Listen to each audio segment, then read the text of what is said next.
जो इलाका भारत में लाल आतंक का सबसे बड़ा केंद्र रहा है, 40 सालों तक नक्सलियों का सबसे मजबूत गढ़ माना जाता रहा है, वो इलाका आज नक्सल मुक्त हो चुका है। पूरे देश के लिए ऐतिहासिक दिन रहा। छत्तीसगढ़ में अब तक का सबसे बड़ा नक्सल आत्मसमर्पण हुआ। आबूझमाड़ के जंगलों से 150 नक्सलियों को बाहर निकालने वाले सेंट्रल कमेटी मेंबर कट्टापल्ली वासुदेव उर्फ रूपेश ने संदेश दिया है। रूपेश ने अभी भी जंगलों में मौजूद अपने बाकी साथियों के लिए एक नंबर जारी किया है और उन्हें संपर्क करने को कहा गया है। यही कैप लगाया हुआ शख्स रूपेश है, जिसने अपने जीवन के 35 से 40 बरस सिर्फ नक्सलवाद के मोर्चा संभालने में खपा दिए और अब वह रूपेश शांति की राह पकड़ चुका है। और न सिर्फ अकेले शांति की राह पकड़ी है, बल्कि अपने साथ 200 नक्सलियों को उसने सरेंडर कराया है, उसने आत्मसमर्पण कराया है, उसने घर वापसी कराई है। यही कारण है कि ये तस्वीरें बेहद खास, बहुत महत्वपूर्ण हो जाती है। देखिए, बड़ी बड़ी अत्याधुनिक का हथियारों के साथ नक्सली आत्मसमर्पण कर रहे हैं। जहां ये नक्सली इन हथियारों के साथ एक साथ इतनी संख्या में पहुंच जाते थे, वहां खूनी तांडव होता था, वहां अब खून की होली खेली जाती थी, वहां लाल आतंक का अब उस क्षेत्र को गढ़ बना दिया जाता था। लेकिन आज ये सब खामोश हो चुके हैं, इन्होंने हथियार डाल दिए हैं। लेकिन बस्तर में नक्सलियों के बड़े पैमाने पर आत्मसमर्पण को लेकर अब राजनीतिक प्रतिक्रियाएं भी शुरू हो चुकी है। पूर्व मुख्यमंत्री भूपेश बघेल ने न सिर्फ अमित शाह की तारीफ की, बल्कि इस ऑपरेशन में श्रेय लेते हुए भी नजर आए हैं। छत्तीसगढ़ ने दशकों तक नक्सल दर्द झेला है, ये भूपेश बघेल कहते हुए दिखाई दिए हैं। कांग्रेस ने नक्सलवाद के अब वजह से शीर्ष नेतृत्व को खोया है, इसका भी जिक्र भूपेश बघेल ने किया है। और इतना कि नहीं, भूपेश बघेल ने अपने इस पोस्ट में कई बातों का जिक्र किया है, नक्सल ऑपरेशन का जिक्र किया है। उन्होंने कहा है कि छत्तीसगढ़ ने नक्सलवाद के कारण दशकों तक दंश झेला। हमने बड़ी संख्या में जवानों, आदिवासियों और कांग्रेस पार्टी ने तो अपने शीर्ष नेतृत्व को खोया है।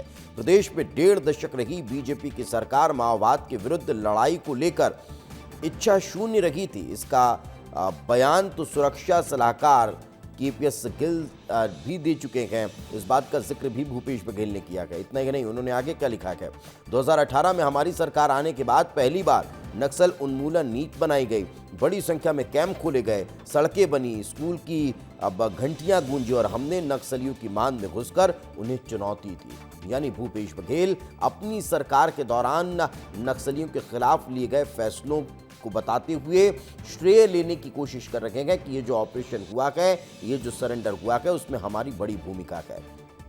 उन्होंने केंद्रीय गृह मंत्री अमित शाह की इस लड़ाई में सहयोग करने का भी जिक्र किया है और कहा है कि हमने इसे देश की साझा चुनौती के तौर पर लिया और उसके बाद ये सफलता हासिल हुई है। तो अमित शाह का जिक्र जरूर भूपेश बघेल ने किया, लेकिन प्रदेश की सरकार पर, प्रदेश बीजेपी नेतृत्व पर उन्होंने सवाल खड़े कर दिए और साथ ही साथ उन्होंने ये भी कहा ये सब हमारे समय में किए गए कार्यों की सफलता के तौर पर नजर आता है। वहीं नक्सलियों के सरेंडर को लेकर भूपेश बघेल ने जहां एक तरफ केंद्र सरकार की, अमित शाह की तारीफ की है और सुरक्षा बलों का धन्यवाद दिया है, बघेल के ट्वीट पर मंत्री केदार कश्यप ने भी तंज कसा है। कहा, तारीफ के लिए शुक्रिया, या भूपेश बघेल की निजी राय है या पार्टी का स्टैंड। क्यों? क्योंकि पार्टी अध्यक्ष, प्रदेशाध्यक्ष दीपक बैज का कुछ अलग बयान सामने आया था और भूपेश बघेल का जब ये बयान सामने आया तो मंत्री केदार कश्यप इस पर सवाल खड़े करते हुए नजर आए हैं कि भाई ये राय क्या निजी है या फिर पार्टी का स्टैंड है। आगे बढ़ते हैं, छत्तीसगढ़ सरकार का बड़ा फैसला आपको बता देते हैं। कृषि भूमि रजिस्ट्री में ऋण पुस्तिका जरूरी नहीं, ये अब फैसला छत्तीसगढ़ सरकार ने ले लिया है। सीएम साय और वित्त मंत्री की पहल ये देखने को मिल रही है, किसानों को सरकार ने बड़ी राहत दी है। पटवारी तहसील के चक्कर किसानों को नहीं लगाने पड़ेंगे। रजिस्ट्री प्रक्रिया अब सरल और पारदर्शी कर दी गई है। भ्रष्टाचार पर भी इसकी वजह से लगाम लगती हुई नजर आने वाली है। यानी किसानों की परेशानियों को देखते हुए एक बड़ा फैसला सरकार ने लिया है और रजिस्ट्री प्रक्रिया को अब और सरल कर दिया है। और इस वक्त हमारे सहयोगी नीतीश हमारे साथ जुड़ चुके हैं। नीतीश, क्या वाकई में इसकी दरकार भी नजर आती थी? क्योंकि अमूमन देखने को मिलता था कि किसानों को पटवारी बहुत ज्यादा परेशान करते थे या फिर कार्यालय के चक्कर उन्हें लगाने पड़ते थे। बिल्कुल, देखिए दीपेश, दीपावली का बहुत बड़ा तोहफा इसे कह सकते हैं। मुख्यमंत्री विष्णुदेव साय ने जो है लगातार किसानों के हित में फैसले लेने की बात कही थी। पहली कैबिनेट पे धान खरीदी का 3100 रुपये का बड़ा फैसला लिया गया था और अब जब वित्त मंत्री ओपी चौधरी ने 10 नवीन क्रांतियां जो हैं लाई थी रजिस्ट्री के क्षेत्र में, डिजिटलाइजेशन, व्हाट्सएप पे सुविधा, बैठे बैठे रजिस्ट्री, तमाम चीज़ें, तो ऐसे में किसान उससे क्यों ना लाभान्वित हों। तो जो ऋण पुस्तिका की अनिवार्यता थी उसे शिथिल किया गया है, क्योंकि तमाम डिजिटलाइजेशन, डिजिटल दस्तावेज, तमाम चीज़ें जो होती हैं उस पर जोर दिया गया और उसके कारण जो है बहुत सारी चीज़ें मुफीद हुई हैं। तो ये अच्छी चीज़ है कि अब ऋण पुस्तिका लेकर जो है पटवारी के पीछे चक्कर नहीं लगाने पड़ेंगे और किसानों को कहीं ना कहीं इसका जो है बहुत फ़ायदा मिलेगा। कृषि लैंड की जो है खरीद बिक्री है वो भी आसान बनेगी और एक डिजिटलाइजेशन के माध्यम से जो है किसान भी जुड़ेगा और न केवल कॉमर्शियल बल्कि रहवासी, इसके साथ किसान भी अब जो नवीन जो क्रांतियाँ थी, पंजीयन की क्रांतियाँ थी, उससे लाभान्वित होते हुए दिखाई देंगे। बिल्कुल, तो कहीं ना कहीं किसानों के लिहाज से ये बहुत बड़ी सौगात के तौर पर इस फैसले को देखा जा रहा है। फिलहाल बहुत बहुत शुक्रिया इस तमाम जानकारी के लिए। छत्तीसगढ़ में मेडिकल कॉलेज की पीजी की सीटों में बढ़ोतरी कर दी गई है। 5 मेडिकल कॉलेजों में से अब 61 नई सीटों को स्वीकृत कर दिया गया है। पीजी सीटों की संख्या बढ़कर अब 377 पर पहुंच चुकी है। मेडिकल शिक्षा क्षेत्र में सरकार ने ये बड़ी पहल की है, क्योंकि मेडिकल क्षेत्र में सीटों की संख्या कम होने की वजह से कई छात्रों को निराशा हाथ लगती थी। जो इस क्षेत्र में अपना करियर बनाना चाहते हैं, जो सेवा करना चाहते हैं, उन्हें अब कहीं ना कहीं सीधा फायदा होता हुआ नजर आने वाला है। छत्तीसगढ़ में मेडिकल कॉलेज की पीजी सीटों की बढ़ोतरी विद्यार्थियों को फायदा पहुंचाएगी। आगे बढ़ते हैं। सीएम साय आज कई बैठकें करने वाले हैं। नवा रायपुर स्थित सीएम आवास में ये बैठक का आयोजित की जानी है। सीएम हाउस में इन बैठकों का दौर आज दिन भर चलने वाला है।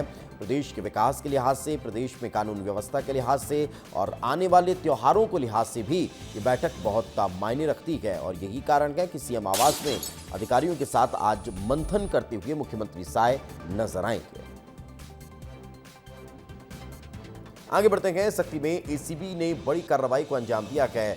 डबरा के बीएमओ रिश्वत लेते रंगे हाथों गिरफ्तार हुआ है। 15,000 की रिश्वत लेते बीएमओ को पकड़ा गया है। सहायक से टीए पास कराने के बदले घूस ली गई थी। बीएमओ कार्यालय से रिश्वत की रकम को बरामद कर लिया गया है। आरोपी से भी पूछताछ में एसीबी की टीम लगातार जुटी हुई है। ये बड़ी जानकारी आपको बता रखे हैं। 15,000 रुपये की रिश्वत लेते ये अब पकड़ा गया है रंगे हाथों। जो बीएमओ कार्यालय से रिश्वत लेते हुए ये शख्स पकड़ा गया है और लंबे समय से कुछ इस तरह की शिकायतें भी मिल रही थी और जो टीए पास कराने के एवज में रिश्वत की मांग की गई थी और उन्हीं पैसों को जब ये ले रहा था तो फिर टीम पहुंची और इससे रंगे हाथों पकड़ा गया। 15,000 की रिश्वत लेते बीएमओ को पकड़ा गया है और अब पूरे मामले की जांच पड़ताल तेज हो चुकी है। कृषि मंत्री रामविचार नेताम का बड़ा बयान सामने आया है। 15 नवंबर से धान खरीदी को लेकर बोलेंगे, बिचौलियों के खिलाफ कड़ी कार्रवाई होगी। कार्रवाई के दायरे में अधिकारी और कर्मचारी भी आ सकते हैं। यूपी झारखंड से धान लाने वालों पर नजर रखी जाए। सरकार के लिए धान खरीदी में 50,000 करोड़ खर्च करने का लक्ष्य है। धान खेती का आकलन करने के लिए डिजिटल सर्वे भी किया जाएगा। तो जो बिचौलिए हैं उन्हें बख्शा नहीं जाएगा। हमारी सरकार शासन ने एक एक जमीन के रकबे तक पहुंच करके उसका बकायदे वहाँ का जो टैग किया है और किस में कौन सा धान का पैदा ले रहा है, या मक्का है या तिलहन है, दलहन है, ये सब उसमें दर्ज है। तो मैं समझता हूँ इतने बड़े पैमाने पर जब इस तरह की जो कार्रवाइयाँ और विशेष प्रयास किया जा रहा है कि हम गलत लोगों को प्रश्रय न दें, रोकें, तो निश्चित ही किसानों का एक बहुत बड़ा भला होने वाला। आगे बढ़ते हैं। प्रधानमंत्री जनमन योजना के उत्कृष्ट क्रियान्वयन के लिए धमतरी जिले को राष्ट्रीय पुरस्कार मिला है। राष्ट्रपति द्रौपदी मुर्मू ने कलेक्टर अविनाश मिश्रा को सम्मान प्रदान किया है। आपको बता दें, छत्तीसगढ़ की पहली पीएम जनमन आवास कॉलोनी धमतरी में है, जो विशेष रूप से कमार जनजाति के लिए निर्मित की जा रही है।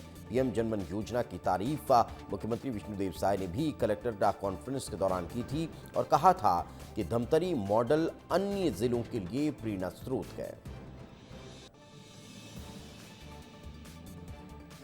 आगे बढ़ते हैं। अंबिकापुर में अधिवक्ताओं का अनिश्चितकालीन विरोध प्रदर्शन लगातार जारी है। वकीलों का कहना है कि जिला सत्र न्यायालय को शहर से 10 किलोमीटर दूर चठिरमा गांव में स्थानांतरित करना आम जनता और अधिवक्ताओं दोनों के हित में नहीं है। उन्होंने सरगुजा कलेक्टर पर मनमानी का आरोप लगाते हुए कहा, इस फैसले से राजस्व न्यायालय और सत्र न्यायालय के बीच लंबी दूरी न्याय प्रक्रिया में बाधा बनेगी।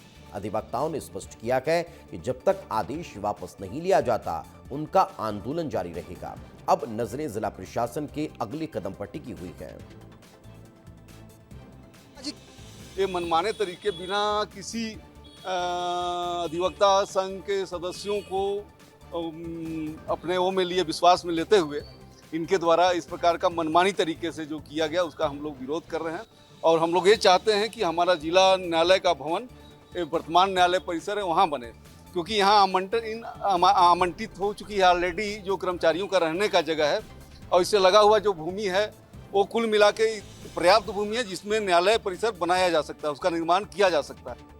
22/10 को पेशी दिनांक दिया गया और बैक डेट में कलेक्टर महोदय ने मनमानी तरीके से जिलाध्यक्ष महोदय से मिली भगत करके और जो चठिरमा में आवंटित कर दिए गए हैं उनके कार्यकलाप पर और अपने पद का दुरुपयोग और अपने पद के अतिरिक्त में जाकर जो काम किए हैं, इसलिए हम अधिवक्ता संघ जो है आज अनिश्चितकालीन हड़ताल कर रहे हैं। अगर हमारी मांगे पूरी नहीं होगी तो आंदोलन हमारा निरंतर चलता रहेगा।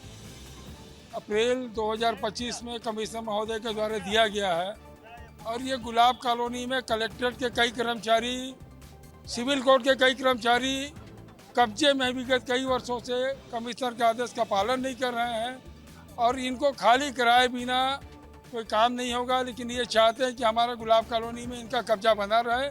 कमिश्नर के आदेश का कोई पालन नहीं किया जा रहा है इनके द्वारा। ये चाह रहे हैं यहीं बैठ के खेला खेलें और ये चाहते हैं कि वहाँ बिल्डिंग बने, इनका राजस्व न्यायालय का भ्रष्टाचार चलता रहे। अंबिकापुर जिला न्यायालय के जो वकील हैं हड़ताल में चले गए हैं। हड़ताल में क्यों चले गए हैं, पहले आपको तस्वीर दिखाता हूं, उसके बाद बताऊंगा कि ये जो वकील हैं देखिए किस तरीके से मुख्य द्वार पर बैठ गए हैं। आज काम काज शुरू होना था, लेकिन जैसे ही पता चला कि जहां पर परिसर में संचालित हो रहा है, पूरा कोर्ट संचालित हो रहा है, वहां पर अब कोर्ट का संचालन बंद होने वाला है। नई बिल्डिंग यहाँ से 8 से 10 किलोमीटर दूर चठिरमा गाँव में बनने वाला है और यही वजह है कि अधिक दूरी होने की वजह से उस गाँव में ये नहीं चाहते कि वहाँ पर नया परिसर बने। और यही वजह है कि सारे जो वकील हैं यहाँ पर, जो सीनियर वकील हैं, जूनियर हैं, तमाम जो लोग हैं यहाँ पर विरोध प्रदर्शन कर रहे हैं, नारेबाजी कर रहे हैं। इनका आरोप कलेक्टर पर सीधे तौर पर है कि कलेक्टर ने ऐसे जगह पर जमीन का आवंटन कराया है जो पहले से प्रस्तावित नहीं था। आनन फानन में आदेश जारी कर दिया गया है और इसके वजह से तमाम जो वकील हैं अनिश्चित काल के लिए विरोध प्रदर्शन की बात कर रहे हैं। और ऐसे में देखने वाली बात होगी कि आने वाले दिनों में आखिर जिला प्रशासन और वकीलों के बीच किस तरीके से सामंजस्य की स्थिति बनती है, वरना ये जो विरोध प्रदर्शन यूं ही चलता रहेगा। वीडियो जिस प्रसाद यादव के साथ दिलीप जायसवाल, विस्तार न्यूज, अंबिकापुर। आगे बढ़ते हैं। छत्तीसगढ़ फिल्म विकास निगम की अध्यक्ष बनी मोना सेन, ये बड़ी जानकारी आपको दे रहे हैं। संस्कृति विभाग ने इसको लेकर आदेश जारी कर दिया है। इसके पहले केश शिल्पी बोर्ड की अध्यक्ष थी मोना सेन और अब उन्हें एक नई जिम्मेदारी सौंप दी गई है छत्तीसगढ़ फिल्म विकास निगम की, जिसका अध्यक्ष उन्हें बनाया गया है। आगे बढ़ते हैं। बिहार चुनाव में छत्तीसगढ़ के नेताओं को स्टार प्रचारक की सूची में न शामिल किए जाने पर पूर्व मंत्री अमरजीत भगत ने तीखा विरोध जताया है। अमरजीत भगत ने कहा है कि छत्तीसगढ़ का यह अपमान है और इसका नकारात्मक असर एनडीए पर पड़ेगा। उन्होंने कहा कि छत्तीसगढ़ के सभी वर्गों के लोग इस निर्णय से अपमानित महसूस कर रहे हैं और इसका बदला लिया जाएगा। उन्होंने यह भी चेतावनी दी है कि पार्टी के अंदर और बाहर इस फैसले को लेकर गुस्सा बढ़ रहा है और इसका राजनीतिक का खर्च उठाना पड़ेगा।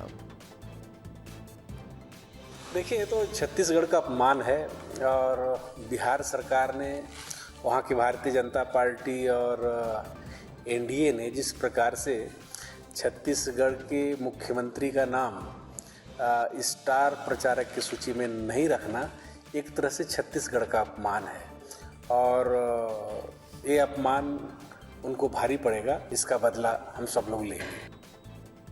चलिए आगे बढ़ते हैं। अंबिकापुर में खाद्य विभाग की दबिश देखने को मिली है। पंचशीला मनपसंद होटल में यह कार्रवाई की गई है। खोए की जलेबी को लेकर शिकायत मिल रही थी और यही कारण है कि इस शिकायत के बाद यह एक्शन देखने को मिला है। टीम ने खोया जलेबी का सैंपल लिया है। कोरबा से ये टीम यहां पहुंची हुई थी जो जांच में जुटी हुई नजर आई। चूंकि त्योहारी सीजन है और इसे देखते हुए नकली मिठाइयों, नकली अब जो मावा है, नकली सामग्री है, उस पर एक्शन लगातार तेज था। आगे बढ़ते हैं। छत्तीसगढ़ के सरगुजा सांसद और बीजेपी नेता चिंतामणि महाराज कांग्रेस के संगठन सृजन अभियान की बैठक में अचानक पहुंच गए। बलरामपुर जिले के शंकरगढ़ रेस्ट हाउस में चल रही बैठक में उनकी मौजूदगी से राजनीतिक हलचल तेज हो गई।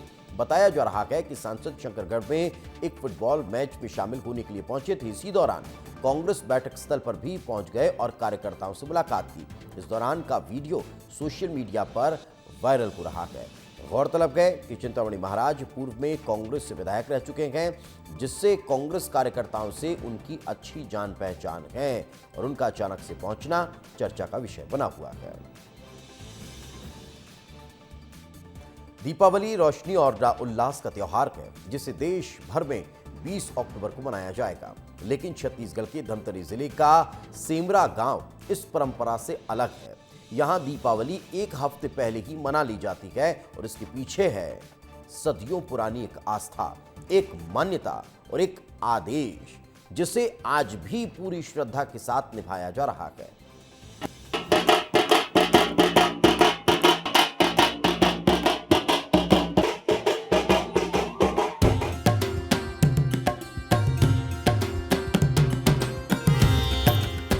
धमतरी का अनोखा गांव, जहां एक हफ्ते पहले मनाई जाती है दिवाली। जब देश दीपावली की तैयारी में जुटा है, तब धमतरी जिले के करीब 30 किलोमीटर दूर बसे सेमरा गांव में दिवाली का उल्लास पहले ही नजर आ चुका है। 14 अक्टूबर को यहां दीपावली मना ली गई। रंग बिरंगे लाइट, घरों में लक्ष्मी पूजा और गूंजते पटाखे, सब कुछ समय से पहले हो चुका है। एक वीर पुरुष है कहीं के, ये गांव जंगल झाड़ी हुआत्री से पहली यहाँ हिंसक पशु पक्षी सभी से ये गांव छोटे से कुछ घर रही है, तो आदमी मतलब आतंक पहुंचाए। ये यहाँ पशु पक्षी मन जो भी रही से जानवर हिंसक जानवर बना और आके उकर में से लड़ाई भिड़ई या युद्ध करी और वो मतलब तो खैर गाँव से खदेड़ी दी